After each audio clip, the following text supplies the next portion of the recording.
share ko lang to sa inyo Hi guys, share ko lang to sa inyo. So, ganun, umuwi ako dito kasi sinubukan na inutusan ako, di ba?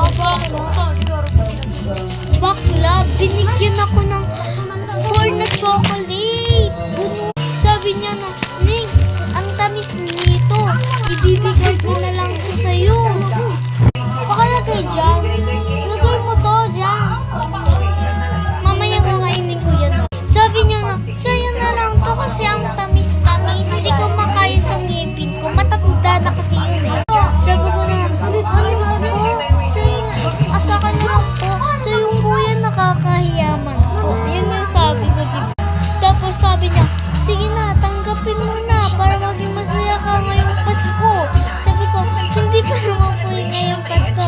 Tapos sabi niya na, imbes na magpapasko na Sabi ko na, thank you po talaga sa binigay niyo. Tapos, gano'n. Tapos si Bakla, halika nga dito Bakla. So eto guys si Bakla, kasama ko siya doon, di ba kanina?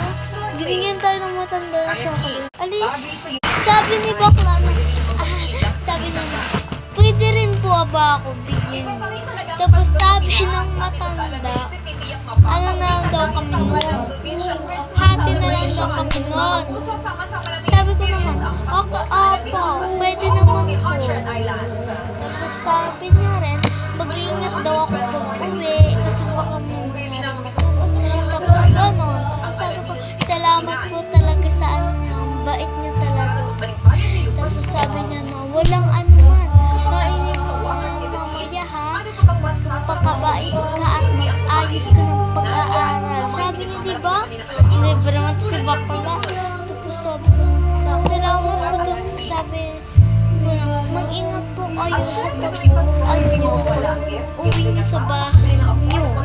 Tapos sabi niya na, mamamigay pa daw siya ng chocolate sa mga pamangkin niya kasi madami po siya. Madami siyang chocolate. Ganun, super saya ko dahil ngayon lang ako nakatanggap ng madaming chocolate. Tapos naman yung mga tao doon napatingin sa akin, sabi nila na, sana all, pahingi ako yung umano na yung matanda sabi ko, ayaw kaya ako ng sabi lang kaso ayaw